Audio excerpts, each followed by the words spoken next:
Fatimatul Zahra, NIM D01200161. Saya berasal dari Universitas Nahdlatul Ulama, mahasiswi semester 5 Prodi PGSD. Di sini saya akan melaporkan hasil studi lapangan saya bermata kuliah bimbingan dan konseling. Bahasan video kali ini adalah mengetahui manfaat bimbingan dan konseling. Yang kedua, menemukan cara pelaksanaan yang tepat dalam program BK di sekolah. Yang ketiga, menemukan penerapan BK yang sangat baik untuk pihak sekolah. Yang keempat, mengatasi siswa yang bermasalah dengan program BK yang ada di sekolah. Nah, masukin materi yang pertama, yaitu mengetahui manfaat bimbingan dan konseling atau yang biasa disebut dengan BK. Di sini kita akan membahas beban belajar yang cukup banyak ataupun karena persoalan lain yang harus dihadapinya.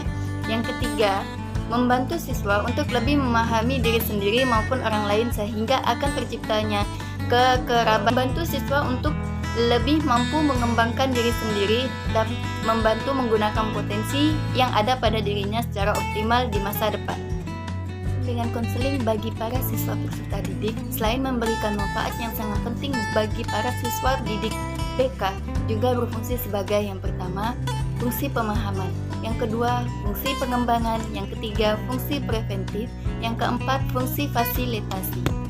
Pendidikan secara bahasa bimbingan konseling berasal dari dua kata, yaitu bimbingan dan konseling.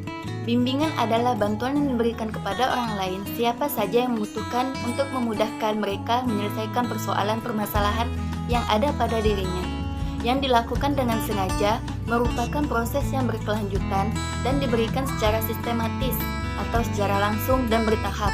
Bimbingan bisa diberikan kapan saja dan di mana saja, baik diminta maupun tidak.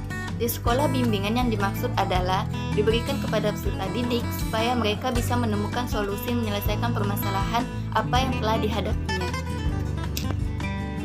Pembahasan yang keempat yaitu implementasi yang tepat dalam pelaksanaan program BK di sekolah. Program BK yang dibuat oleh guru di sekolah harus sesuai dengan apa yang siswa butuhkan serta dapat diimplementasikan dengan baik agar dapat memenuhi kebutuhan siswa, terutama memandirikan siswa. Namun kenyataannya di lapangan banyak guru BK yang telah membuat program BK di sekolah, akan tetapi tidak dapat menjalankan program tersebut karena ada berbagai kendala secara yang terjadi pada sekolah. Sekolah lain masih terdapat kendala dalam pelaksanaan atau implementasikan dari program BK.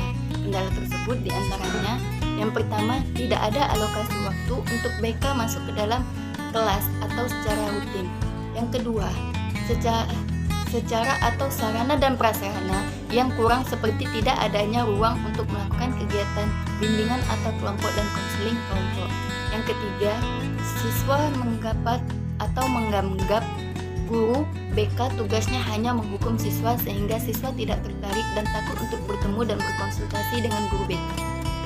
Tepat bagi pihak sekolah, setiap sekolah membutuhkan pelayanan terhadap bimbingan dan konseling yang hanya bisa dilakukan oleh seseorang atau pihak tertentu yang telah mendalami atau ilmu pengetahuan terkait dengan masalah pelayanan. Bimbingan dan konseling adalah orang lain karena ini berada lingkungan sekolah. Maka, pelayanan bimbingan dan konseling bisa diberikan kepada peserta didik, namun tidak menutup kemungkinan kepada warga sekolah dan lainnya. Bimbingan dan konseling dilaksanakan oleh orang yang fungsional atau secara resmi dinamakan dengan guru pembimbing. Bimbingan dan konseling berarti membantu orang untuk melalui persoalan kehidupan yang rumit atau yang bermasalah. Setiap manusia pastilah memiliki persoalan atau permasalahan hidup yang pelik, yang sukar, dan menemukan jalan keluarnya tak terkecuali dengan peserta didik.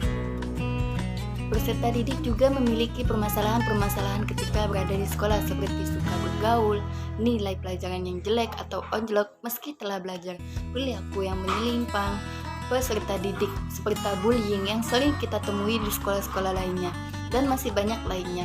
Untuk itulah bimbingan dan konseling hadir di kehidupan sekolah untuk membantu peserta didik agar bisa memahami dirinya. Memahami di sini bisa berarti dari segi potensi maupun kelemahan peserta didik tersebut. Cukup sekian presentasi dari saya. Wallahul muwaffiq ila aqwamit thoriq. Wassalamualaikum warahmatullahi wabarakatuh.